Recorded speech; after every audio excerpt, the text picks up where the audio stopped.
Good evening and welcome to Scotland at 7. My name's Ruth Watson. On tonight's programme, we're marking International Holocaust Memorial Day and discussing the hatred, anti-Semitism, Islamophobia and discrimination which are the fuel that drives genocide. And we will discuss today's landmark ruling by the International Court of Justice in The Hague. I'm very pleased to bring to you my guest this evening, Francis Coppola, an international commentator and economist, and Maureen Watt, former SNP MSP for Aberdeen South and North Kincardine. Thank you so much for joining me this evening. It's a packed programme, so I will read the Ukraine update and then come to you with the rest of the day's news to get your perspectives. Ukraine update, day 702. Russia and Ukraine continue to dispute the circumstances surrounding the crash of a Russian military transport plane in the border region of Belgorod on Wednesday. The crash killed all 74 people on board.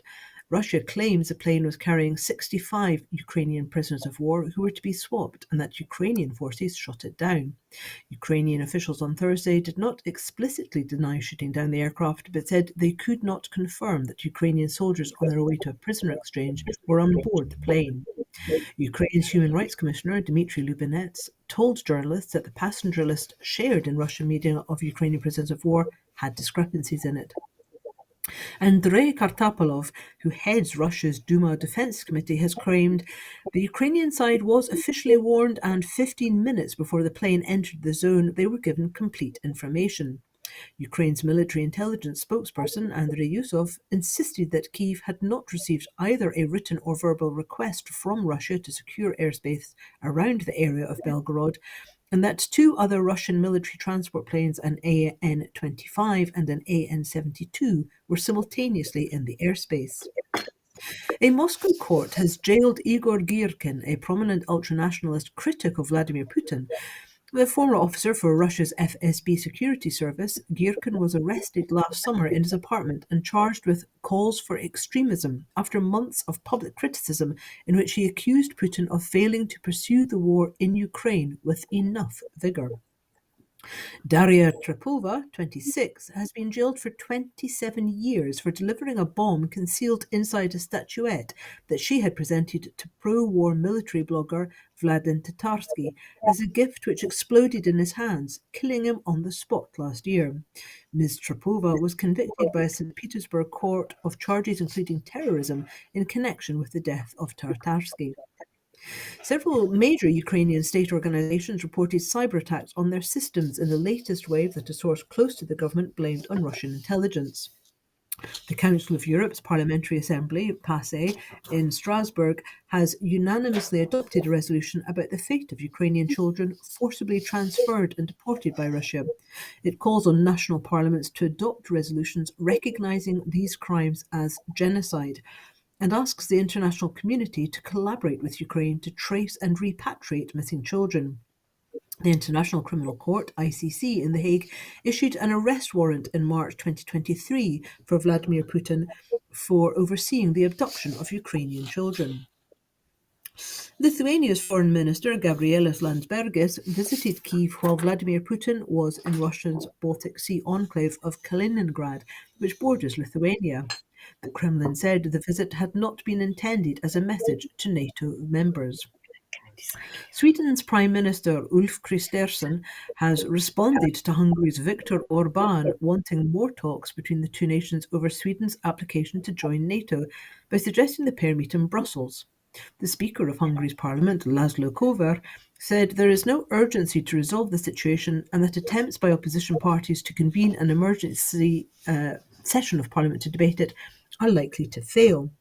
I mean, very briefly, it's an action-packed programme, so we don't have a huge amount of time to discuss this issue, but I've noted that in the last few days, we've seen Sweden's Prime Minister, Sweden's Defence Minister, Norway's Defence Minister, and now rumblings coming out of the armed forces leaders in the United Kingdom talking about preparations for war.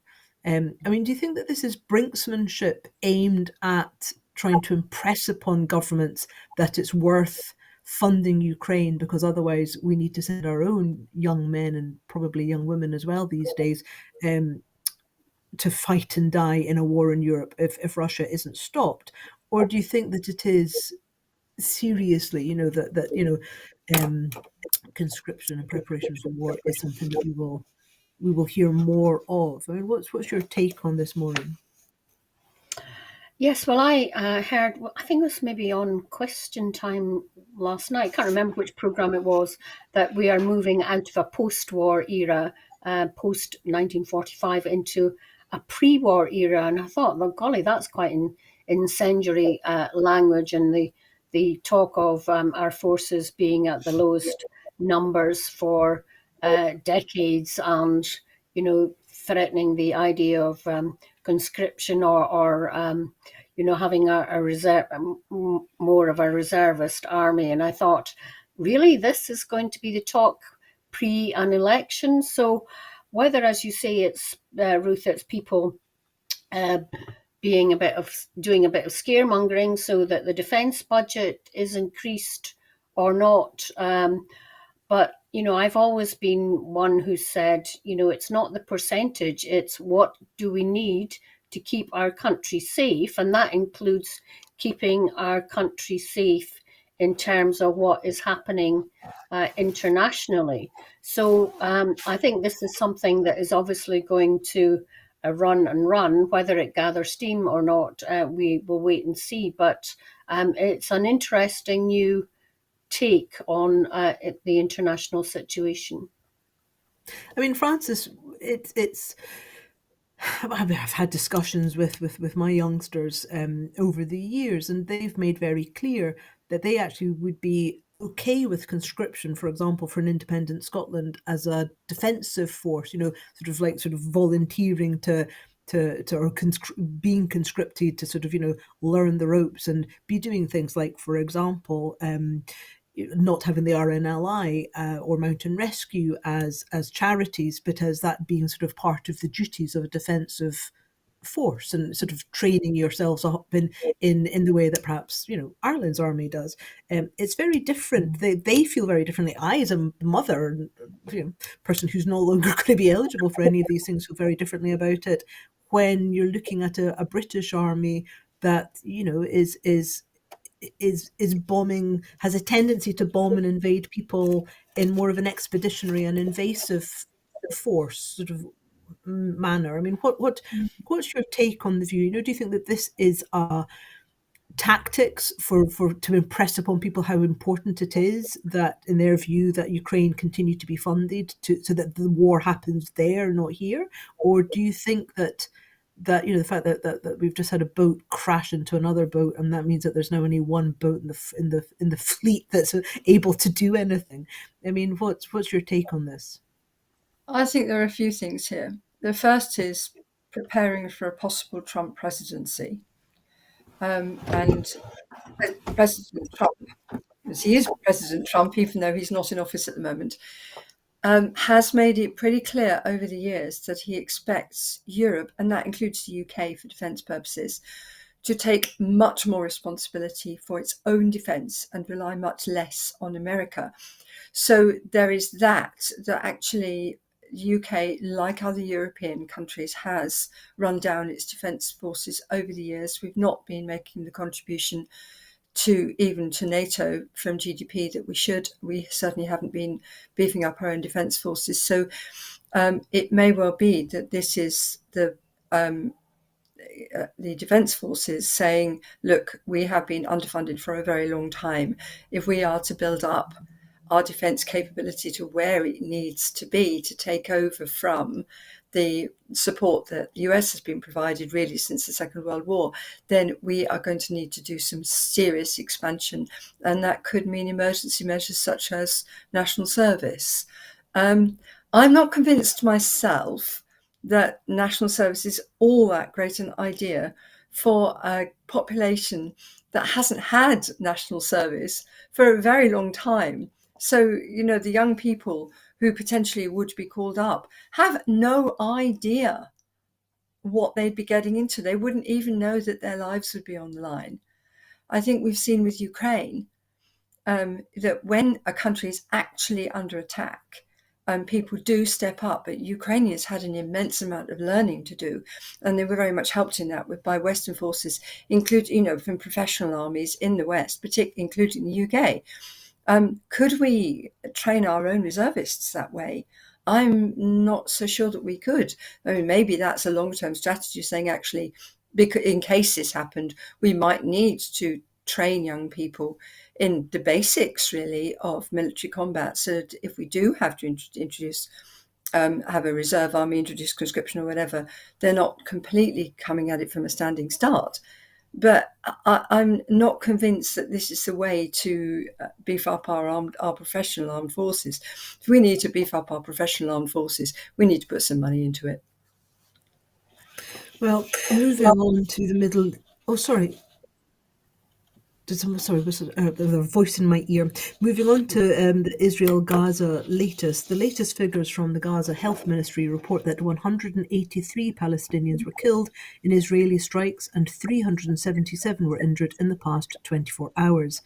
Snipers around the vicinity of Al Amal Hospital in Khan Yunis, southern Gaza, shot people as they tried to leave buildings, according to an Al Jazeera reporter. He said the hospital was under military siege. The UN Palestinian Agency, the UNRWA, said today it would investigate the alleged involvement of several of its employees in the 7th of October attacks in southern Israel by Hamas, and that it had severed ties with these staff members.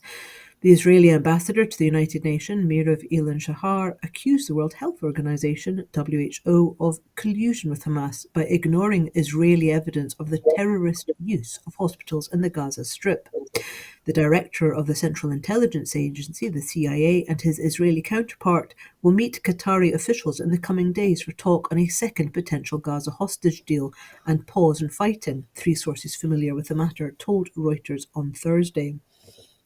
Irish MEP Sean Kelly suggested today that Netanyahu's political motives had clouded his judgment on the humanitarian tragedy in Gaza. Kelly called Netanyahu's recent comment on the future of Gaza extremely concerning and accused the Israeli Prime Minister of being driven by his own personal interest. And looking at what's happening in the Gulf of Aden, the UK maritime security firm Ambrey said today that an explosion was seen approximately 1 nautical mile away from a Panama-flagged Indian-affiliated crude and oil products tanker southeast of the Bab el-Mandab Strait near Yemen.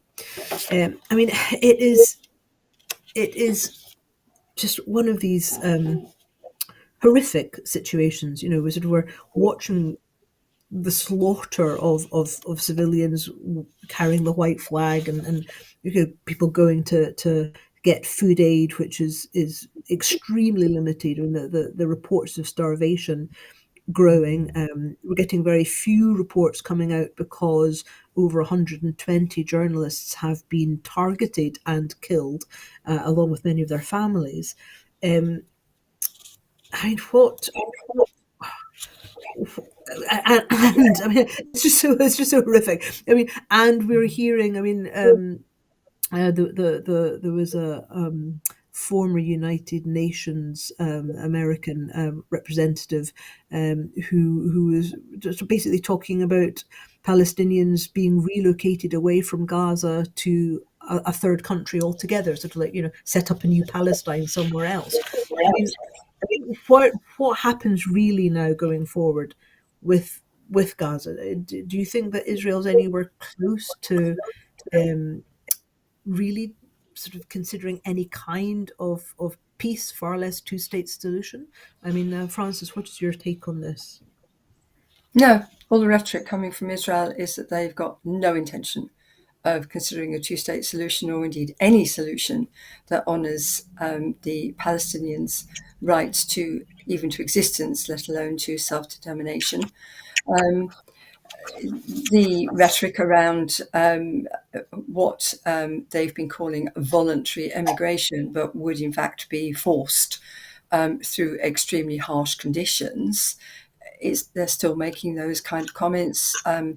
They had a member of the Knesset saying exactly those things on Sky News earlier today about voluntary immigration. The Sky News anchor said, yes, that was the kind of voluntary relocation of many Jewish people in the Holocaust. That didn't go down too well. But as far as I can see, Israel does not have any intention of letting up on this anytime soon, and no intention whatsoever of considering any kind of long-term settlement for the Palestinians, other than either a return to a harsher version of what they had before, this kind of penning them up in a small enclave under strict blockade and essentially military rule, and further escalation on the West Bank as well, taking expansion of settlements, repression of Palestinians' lives and so forth, basically making the lives of Palestinians very hard indeed, in the hope that lots of them will leave. That seems to be what Israel wants. It must be said that before we came on air, the second Sky News anchor who was on just subsequent to the one that you mentioned, came out with a lengthy and abject apology for that comparison, because of course it is very offensive to many in the Jewish community to have that kind of comparison brought about. However, it is fair to say that voices coming from Israel and the Haaretz Israeli newspaper are asking very open questions about what this kind of behavior. There are several very prominent Jewish commentators who have drawn this comparison. So, not being a Jewish person, I can't make that comparison without feeling extremely awkward about that. But Israelis and Jewish commentators are making that comparison, and the question that they are asking themselves and asking of Israel is, what becomes of Israel in the international community and the Israeli people, and the way in which they talk about themselves, and the way in which the world sees them in the light of the way that they are treating the Palestinian people, given the non-comparable horror that they went through. So, Maureen, is this? Here I am, an experienced journalist and commentator, tying myself in knots, trying to find a way in which we can talk about the Israeli slaughter of an innocent population, the Israeli ejection of people from their Palestinians from homes they've lived in for centuries, to have families who've come from the Bronx and New York walking into those homes. These are things that we have seen in recent history. These are things that we saw happening in Germany. So how do we talk about this in a way which is not insensitive, yet asks the questions in a sensitive fashion? Well, first of all, I think it's horrific that all these years later we have learned nothing from our history, and we see history repeating itself. Secondly, I totally agree with Francis that Netanyahu's strategy is to completely obliterate Gaza, and it would appear doesn't care a jot what happens to the Palestinians who live there, and the slaughter of innocent people demonstrates that. How much support Netanyahu has from his own population to carry out this strategy, I think, is quite difficult to measure and to gauge. And, we do hear contradictory voices saying the only thing that Israelis want is the freeing of the hostages that Hamas has. So it's really difficult to gauge, and it's clear that both the United States leading seem to have little influence on Netanyahu. So it is difficult, as you say, to see, one, an end to this anytime soon, and two, what will be the state of the Middle East and Israel's standing on the international stage after this. Whether Netanyahu is still leading them or not will be interesting to see. But clearly Netanyahu feels he has carte blanche, as I say, to obliterate Gaza. Do you think, I know we need to move on to the next story, but briefly, do you think that one of the reasons why Biden is going ahead with such a deeply, deeply unpopular support of Israel's slaughter of innocent Palestinians, while understanding, of course, that they need to tackle Hamas, um, do you think that one of the reasons why Biden is just going ahead with it in this election year is partly because he doesn't want people to see that America's lost control of Netanyahu and Israel? Or do you think it's more cynical than that and actually, everybody wants a nice war when they're in an election year? I think that's maybe a bit cynical. It is an election year. The Jewish vote is very important, or has been important to the Democrats, although Trump is very good at trying to court that as well. Obviously, he has a member of his family who is Jewish. So it's difficult to see how this topic will play out in the US presidential election. I would probably think that not very much, because to be quite blunt, I feel that the Americans are very insular and think of internal issues when they're voting rather than external issues. So, yes, who knows how it's going to play out. But Biden is certainly not leading in terms of opposition to what Netanyahu's as strongly as I would have hoped. Although I think Antony Blinken is probably, having visited the Middle East several times now, sees it in perhaps a different light. Yeah, I think. Moving on to, yeah, sorry. So I was just going to say that actually I don't think you should underestimate the power of the Jewish vote in America.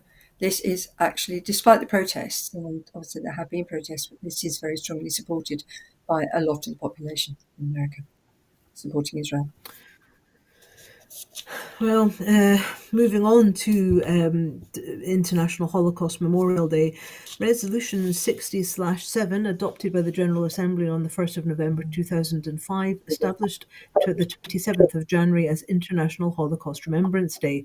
The resolution urges every member nation of the United Nations to honour the memory of Holocaust victims, 6 million Jews, 1/3 of the Jewish people, along with countless members of other minorities, and encourages the development of educational programs about Holocaust history to help prevent future acts of genocide. It rejects any denial of the Holocaust as an event and condemns all manifestations of religious intolerance, incitement, harassment, or violence against persons or communities based on ethnic origin or religious beliefs. It also calls for actively preserving the Holocaust sites that served as Nazi death camps, concentration camps, forced labour camps, and prisons, as well as for establishing a United Nations programme of outreach and mobilisation of society for Holocaust remembrance and education. International Holocaust Day was an initiative of the State of Israel. Minister of Foreign Affairs of the State of Israel, Silvan Shalom, was head of the delegations of Israel to the United Nations. The essence of the text lies in its twofold approach, one that deals with the memory and remembrance of those who were massacred during the Holocaust, and the other with educating future generations about its horrors. We've got Raphael Lemkin, a Polish Jewish jurist, was born in 1900 on a small farm near the Polish town of Volkowisk, and was fascinated with the history of religious and ethnic persecution and was keenly aware of anti-Semitic pogroms. He also learned about the Ottoman destruction of the Armenians during World War I, and was outraged about historical and contemporary events of group-targeted mass violence, which inspired his belief there should be an international law against the destruction of groups. During the 1930s, he sought to introduce legal safeguards for ethnic, religious, and social groups at international forums, but without success. In this text, he introduced the word genocide, saying by genocide we mean the destruction of a nation or of an ethnic group. This new word, coined by the author to denote an old practice in its modern development, is made from the great ancient Greek word genos, meaning race or tribe, and Latin side, killing. Generally speaking, genocide does not necessarily mean the immediate destruction of a nation, except when accomplished by mass killings of all members of a nation. It is intended, rather, to signify a coordinated plan of different actions aiming at the destruction of essential foundations of the life of national groups, with the aim of annihilating the groups themselves. Genocide is directed against the national group as an entity, and actions involved are directed against individuals, not in their individual capacity, but as members of an international group. I mean, it does bear thinking sort of deeply about the meaning of genocide. And I mean, we'd like to say never again, but we've witnessed the slaughter of 6 million Jews, the slaughter of gypsies, the slaughter of gay and lesbian people, the slaughter of people with learning difficulties and additional support needs during the Second World War as a sort of vehicle of a sort of machine of death. We've witnessed the Rwandan genocide. We've witnessed the genocide in Serbia. Where do you end without the Rohingya? You've got the Uyghurs. So I mean, and now Gaza. When do we start learning these questions? When do we start learning this? Serbia committed genocide against the Bosnians, obviously, and I mean, at what point do we listen? Do we learn the lessons, and should more be done to put this to the forefront of people's minds so that they actually really understand what happened, and the mechanism by which these things happen, which primarily begins with the dehumanization of those that we other. Francis. Yeah, I was just thinking about this International Holocaust. I went to a Holocaust Memorial service yesterday at my local synagogue, which was an interfaith event. So there were representatives there. I was there, and others from the Christian church, from the cathedral, and there were also members from the Islamic community there, which was nice. So it was an interfaith thing, and it very much involved the schools, and that was really good because you're trying to educate the schools. But I am educate children. That's where our never again comes from, is can you teach younger generations? But I'm struck by the way in which, in focusing on the Holocaust, even if you broaden it beyond 6 million Jews to take in the 7 million or so non-Jews who were also killed, you're still looking at one historical event. And you're not saying genocide is a terrible thing. The way the Nazis did it was particularly terrible because of the industrial nature of it, the bureaucratic nature of it, the like a machine, like a factory, just processing murder. That I think is unprecedented. But genocide, in the sense of wanting to wipe out another people because you see them as a threat, that's not unique to the Nazis at all. I think it's common to all humanity, and I think all people, all nations, need to learn to see its signs developing and learn to guard against it. And it seems to me that that's what we're not doing, is recognizing how genocide starts, what the signs are of othering and dehumanization and hate beginning, and nip it in the bud at that time. Because until we can reliably do that and guard against it, we're just going to see repeated genocides. And the problem really is just establishing where they're going to be, because we're not very good at even recognizing that yet. But I mean, the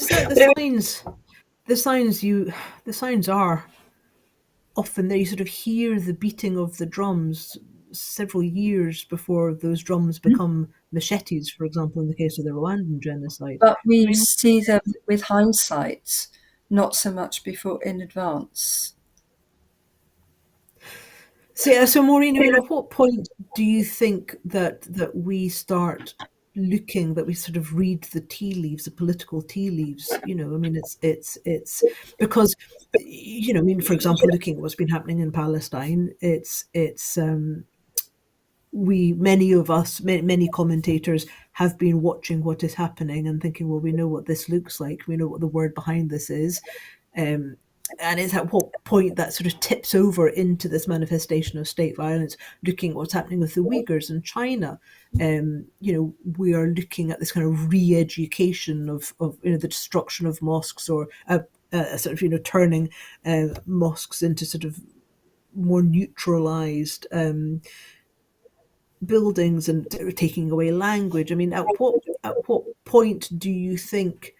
Even the UK government has been extremely hostile to suggestions that their rhetoric about refugees could become something that develops into something which is more dangerous from a state perspective. And so at what point, how early in the proceedings do we have to say, well, actually, this is dangerous, to, oh well, it's just the far right chatting again. It's where do we go, because there's so much of it happening in the world at the moment.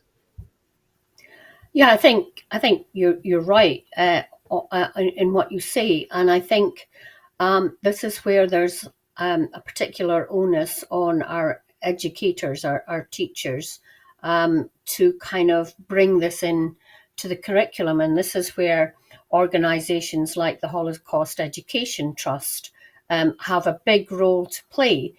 Now, obviously, they were set up in terms of bringing to the fore the Holocaust that the Nazis perpetrated.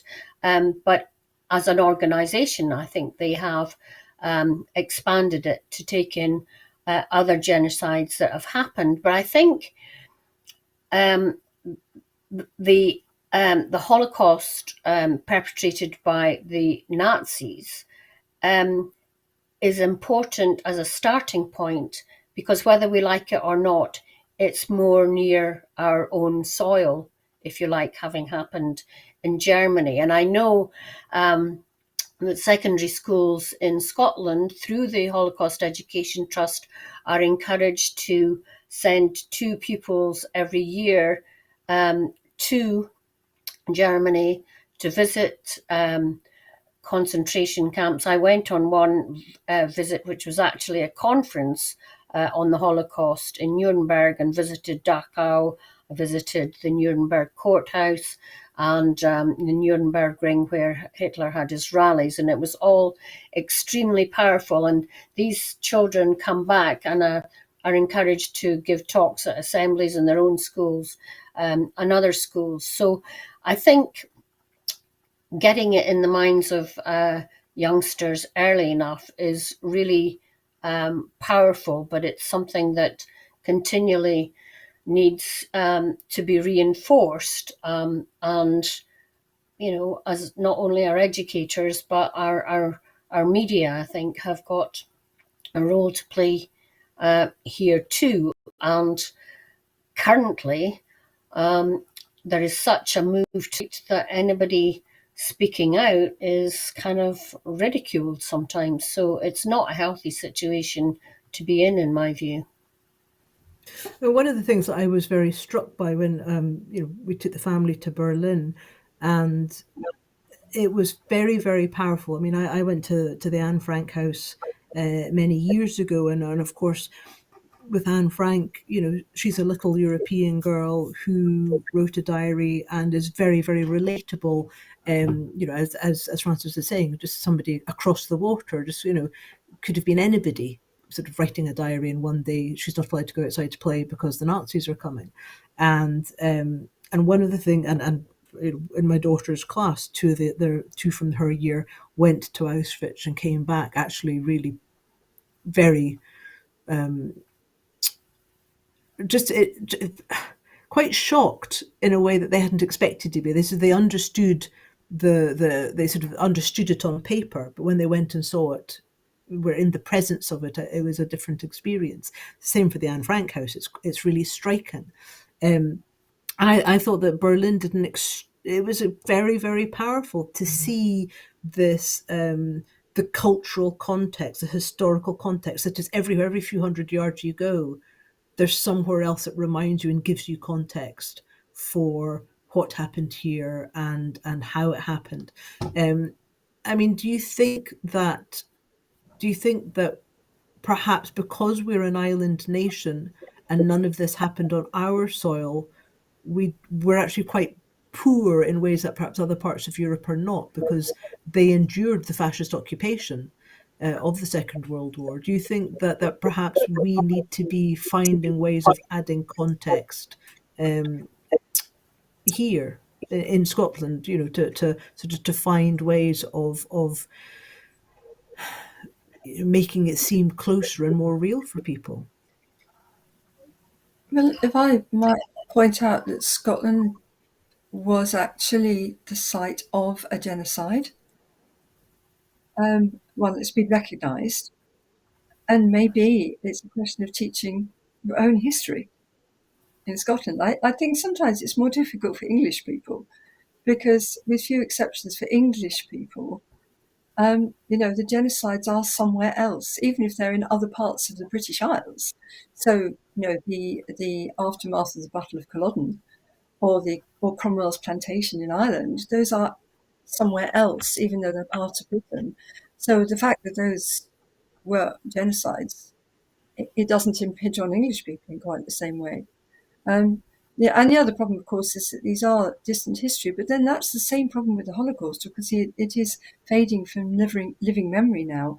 One of the difficulties we have is actually recalling it to to memory, trying to use images and testimonies and stories from the time, even though the people who told those stories, the people who experienced, whose families were torn apart by the Holocaust, are to some extent disappearing from living memory now.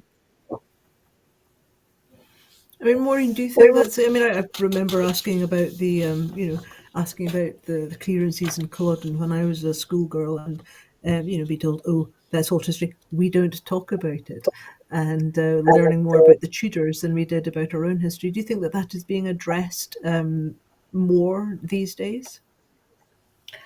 I think it is, because the whole idea of curriculum for excellence is that you look at yourself and then your own family, your community, and work outwards, rather than having this imposition of history from other places. So I do think our own history is taught more meaningfully in Scottish schools now than it has been in my day, and obviously your day still, Ruth. So I think things are changing, but what effect it has on our pupils who are immersed in social media, I'm not sure. But honestly, I think our youngsters, we should give them more credit than perhaps we're kind of expressing at the moment. I think they are, caring, compassionate,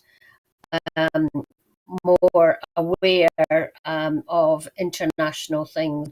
I think I was my generation. So I'm very hopeful for the next generation. I certainly am very impressed by the way in which the youngsters that I come across sort of through the community I live in, they actually get a remarkable amount of really good sourced information from TikTok of all places. I mean, it really is. Some of the things that I've seen, it's like, okay, I mean, it's not all Andrew Tate being a misogynist. There's quite a lot of very good stuff going on out there. But I mean, looking at, for example, Bosnia and Rwanda as examples of modern day genocides, I'm not sure how much the youngsters that I know are really, you talk to them about Bosnia. They know about the Holocaust, they know about Germany, they know about Japan, but they probably couldn't tell you about North Korea. They probably couldn't tell you about the Korean War, much about Vietnam, and certainly, like how 1992 Slobodan Milosevic responded to Bosnia's declaration of independence by attacking Sarajevo, where Serb snipers shot down civilians. Serbian militias began the ethnic cleansing of the Bosnian Muslim community from the Serbian-controlled areas. Bosnian Muslims were outgunned, and the Yugoslav National Army and Serb militias, who systematically rounded up local Muslims and committed acts of mass murder, deported men and boys to concentration camps and forced repopulation of entire towns. Serbs also terrorized Muslim families by using rape as a weapon against women and girls. Over 200,000 Muslim civilians were systematically murdered, and 2 million became refugees at the hands of the Serbs.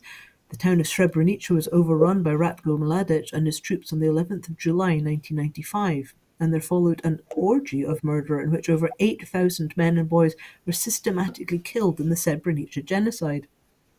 And then just 2 years later, on April the 6th, groups of ethnic Hutu, armed mostly with machetes, began a campaign of terror and bloodshed which embroiled the Central African country of Rwanda. For about 100 days, the Hutu militias, known as in Rwanda as Interahamwe, followed what evidence suggests was a clear and premeditated attempt to exterminate the country's ethnic Tutsi population. The Rwandan state radio, controlled by Hutu extremists, further encouraged the killings by broadcasting non-stop hate propaganda and even pinpointed the locations of Tutsis in hidings. The killing only ended after armed Tutsi rebels invading from neighbouring countries managed to defeat the Hutus and halt the genocide in July 1994. By then, over 1/10 of the population, an estimated 800,000 people had been killed. The country's industrial infrastructure had been destroyed, and much of its population had been dislocated. Those two horrors I remember really starkly. As a sort of journalist with some experience by that point, sort of watching, being able to get access to news that you couldn't get, because internet wasn't a thing then. So, sort of getting access sort of through the newsrooms and through the wires, as they were saying. And not everything made it on to the screens, but it was just absolutely horrific. And this whole thing about this sort of the interplay of the ordinariness of the people who were committing the crimes. I've actually spoken to sort of Rwandans subsequently who talk about still living in the villages, and still living next door even to people who murdered their family. It's that whole thing about this kind of this sort of seething hatred that spills over into the slaughter of innocents, and then you still have to go back to living with your neighbours, or discovering that your sister's married the local warlord because she didn't have many choices. And I think it's very hard for us sitting here in the safety of Scotland, or in England as you are, Francis, to really understand how these things come to pass. And all these rumours about France delivering machetes to Rwanda, for example, in the weeks building up to it, and this whole thing about this nation that has got all these mineral wealth that people want. And how do we unpick this propensity that humanity has for these base primal surges of violence that are prompted and prodded by a handful of people who have access to the media and want power? Maureen, do you have any thoughts on that? Well, to put it bluntly, I think one of the ways that you kind of try and mitigate that is not to keep your own population in austerity, where far too many of our population are living in poverty and don't see any prospect of a brighter future. I do honestly think that people who think that's, or politicians who think that's a good idea, are living in a parallel, very cushy universe themselves. But I think that is not something that's replicated, in other Western nations. Particularly, we see Scandinavian countries where the divide between rich and poor is much narrower, and they're much happier nations. They're proven to be much happier nations with other things on their minds. But I think, while we talk about educators having a role, I think, as you say, Ruth, journalists have a role as well. And actually in Scotland, we have quite a lot of journalists who do manage to go to other countries and report back in depth on things that we might not get in mainstream media. And also, I suppose I shouldn't be hard on the mainstream media, because, we have some excellent journalists, many of them women, who report from the most dangerous parts of the world and send back horrific stories about what is happening on the ground, and it's important. There are so many different areas of conflict in the world at the moment. I mean, I am an optimist who doesn't think that and fighting about so many different things, that there's not going to be a coming together of, a conflagration, if you like, because nobody's going to agree what they're actually fighting for in the end of the day. And we all know that war isn't going to solve anything. It's not war, it's jaw. And, even the Israelis and the Palestinians are going to have to get together and start negotiate. Well, some Arab countries are already trying to get negotiations and peace talks going, aren't they? So it's getting to that point, isn't it, where men in the main realize that war isn't going to solve anything. I mean, Francis, we've got, as you've touched on already, we've got this issue about othering. I mean, I think again it was the shock, for example, when the Serbians started slaughtering, the Bosnian men and boys and attacking the women. It was, but we kind of couldn't quite get our heads around the fact that this was happening in a European nation with people that looked like us that were wandering around drinking coffees, and yet there was very much this. I think this is even the different way, perhaps the tone of reporting when Rwanda was happening, because it was.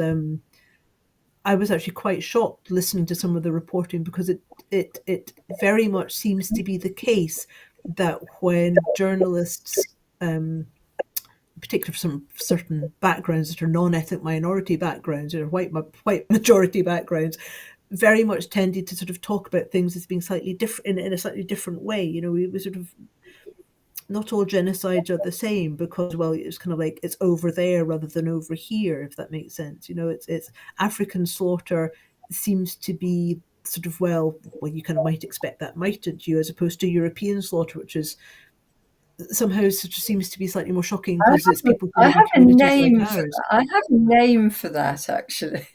Is it racism? Is that the name? I would call that racism. Yes, I would.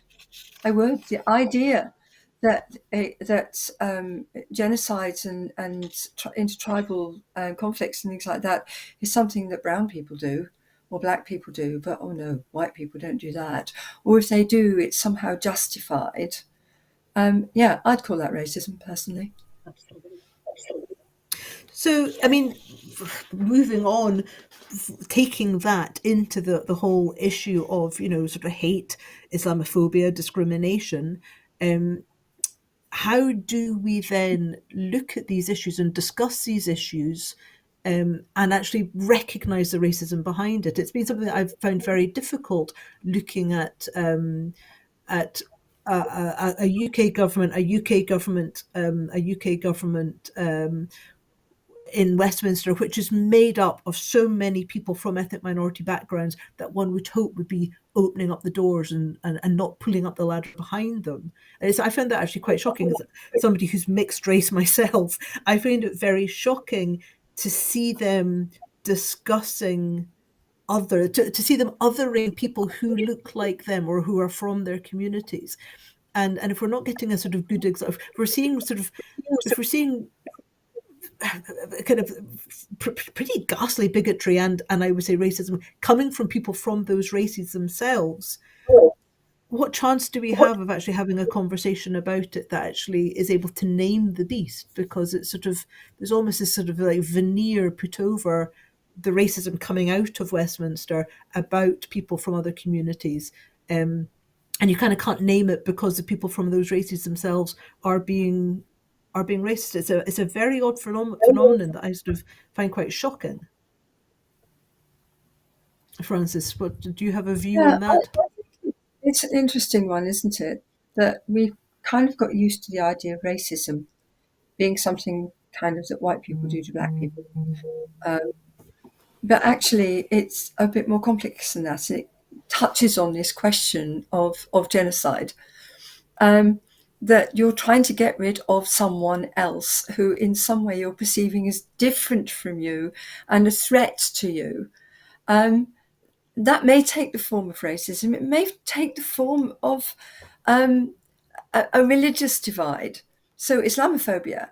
Or even if I look back in my own history, remember saying that it's difficult for English people, but I'm actually officially a member of a religious minority, being an English Catholic, because nearly all English Catholics were either forced to convert or killed over the course of about 200 years, during which they suffered active persecution, particularly during the time of Good Queen Bess, which I was taught about in my Catholic primary school as the time of the most awful persecution of Catholics. It's all a question of what your perception, who is seen as the other.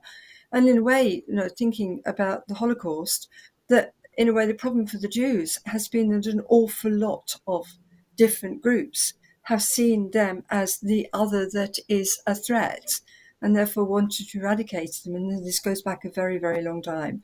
So the pogroms in Russia, but even going back much, much further than that, sort of centuries, that there was this displaced people coming into living in various countries where they were seen as the other. And whenever there was anyone to blame, they got blamed. Even back in the sort of 13th, 14th, 15th centuries in the UK, the Jews were a target for excess taxes whenever the government wanted to raise some money. And they were taxed almost to extinction at one point. No, we don't necessarily think of Britain as being particularly anti-Semitic, but historically it very much has been. Yeah, I mean, Ivanhoe, I remember thinking that Ivanhoe was a really stunning book because it's actually what, sort of Ivanhoe and The Jew of Malta, for example. I mean, those are two books going back over the centuries that actually give an insight into the way in which the Jewish people were very, very heavily discriminated against. And it really does... And again, we sort of see it with the Gypsy Tinker, sort of travelling people. I mean, obviously, tinker is no Yes. longer an acceptable term, but sort of when you look at like the Tinker experiment that the campaigners have been raising awareness about, sort of the Nazi eugenicists coming in, measuring children's heads and sort of sending them, sort of deporting them to Canada. I mean, all of these things.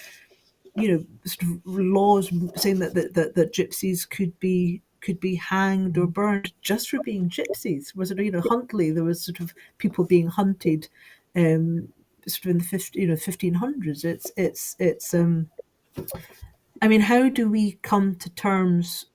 How do we come to terms with that, Maureen? That whole issue about the racism and the bigotry that perhaps we're not even aware of, and how do we really address that? Well, that's a big question, but I think the problem now that we've got in the UK is that this othering is legitimised by the UK government because they practice it themselves. And I'm not particularly religious, but like Frances, I was brought up as a Scottish Catholic, and we were a minority too, not an Irish Catholic, but my mother's family are from the Braes of Glenlivet, where Catholics actually hid during the Reformation. So I always try and abide by the maxim, and have brought my children up to abide by the maxim that we're all, whoever your God is, we're all God's children, and do unto others as you would have done unto yourself. And I think if these kind of principles or values, I think values is a word that's been bandied about totally ridiculously at the moment, but if you live by these kind of maxims and preach them when you can to others, I think there's a lot to be said for that. Well, I mean, that's a story to end the program on is the of course the ruling, an interim judgment delivered today by the United Nations International Court of Justice. The ICJ has ordered Israel to ensure its forces do not commit acts of genocide against Palestinians in Gaza in a historic decision. The president of the court, Joan Donoghue, said Israel must take all measures within its power to prevent acts that fall within the scope of the Genocide Convention and must ensure with immediate effect that its forces do not commit any of the acts covered by the Convention. The ICJ stopped short of granting South Africa's request to order an immediate ceasefire to the war, which has destroyed much of the Gaza Strip and killed more than 25,000 Palestinians, according to health authorities.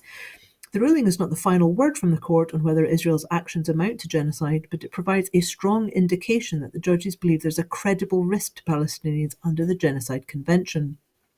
Granting South Africa's application for special measures, the court did not have to find whether Israel had committed genocide, which will be determined at a later date, but only that its acts were capable of falling within the Genocide Convention and that urgent preventative action was necessary.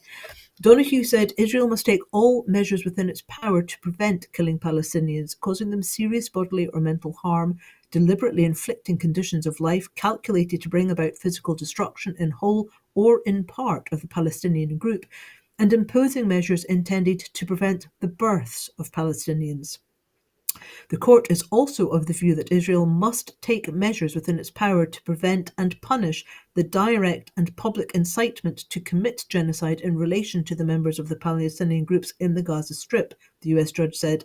The court further considers that Israel must take immediate and effective measures to enable the provision of urgently needed basic services and humanitarian assistance to address the adverse conditions of life faced by Palestinians in the Gaza Strip. Donoghue said Israel must ensure the preservation of evidence of alleged genocide and must report to the court within a month. The 6 provisional measures were approved by a wide majority of the judges, 2 of them by 16-1 and 4 by 15-2.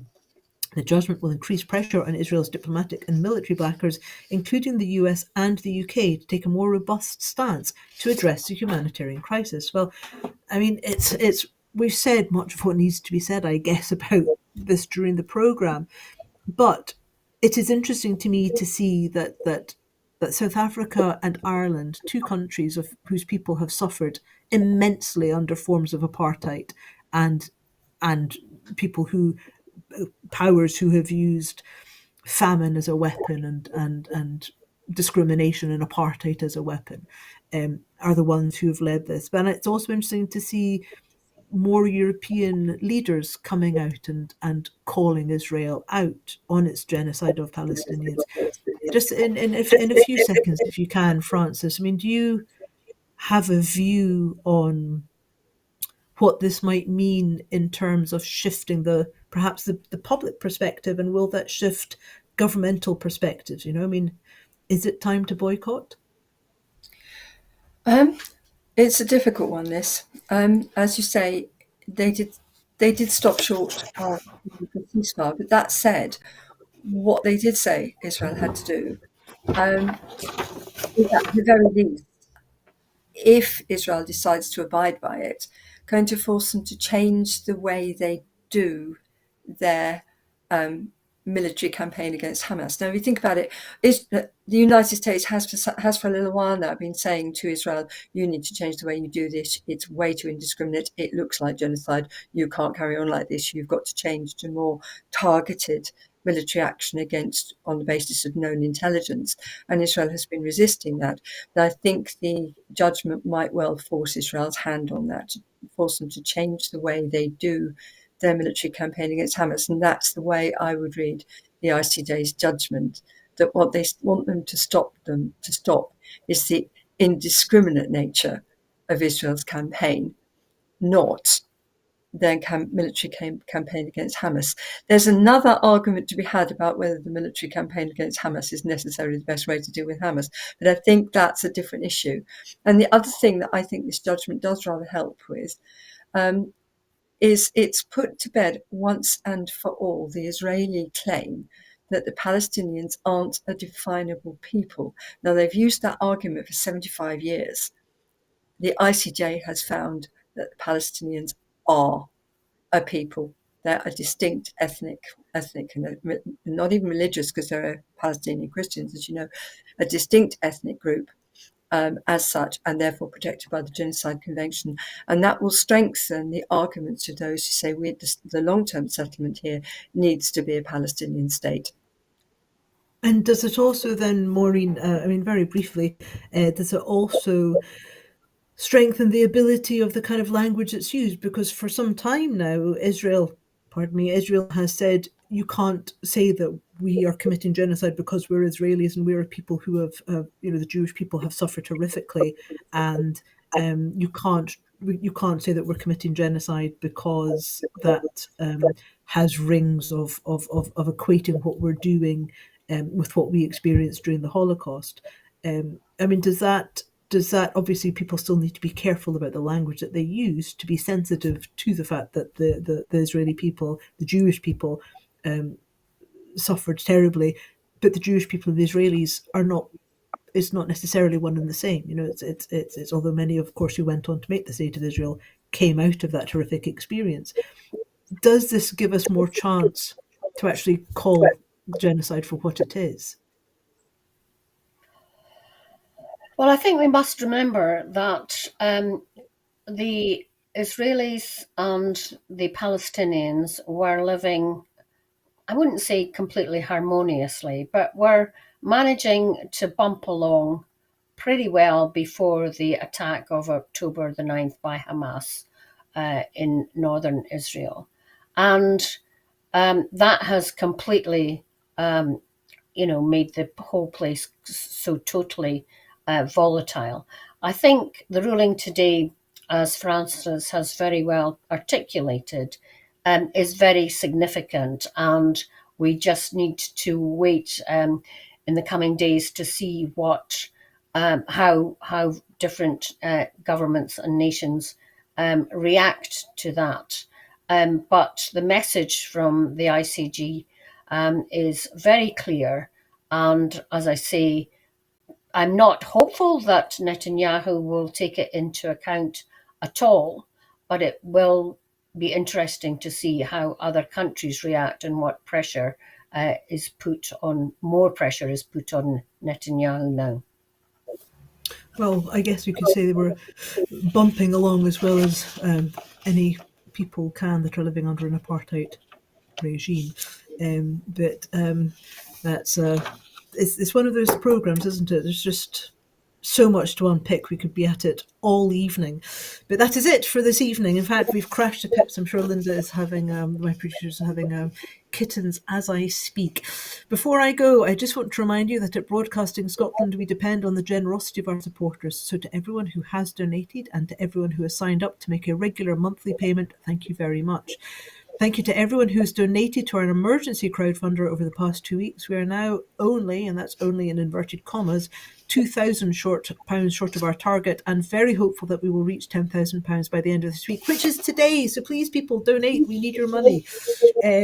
Although the immediate pressure has been eased and we can now focus on securing the future of independent broadcasting for Scotland, our need to grow our subscriber base and increase our funding is still urgent. So if you've got a bobby down the back of the couch, if you've got a spare fiver, you could stick it on a monthly basis, or even if you want to give a wee bit bigger into the donation for the crowdfunder, we'd really appreciate it, because your mainstream media, there's a lot of the media that's not controlled within Scotland, and Broadcasting Scotland comes to you from Scotland, from the heart of Angus and Aberdeenshire and all over. So come on, folks, just if you want to see us make these programmes, you need to stick your hands in your pockets. My great thanks go to Francis Coppola and to Maureen Watt for a really interesting programme, sensitively handled. Thank you very much. My name's Ruth Watson. Thank you for watching.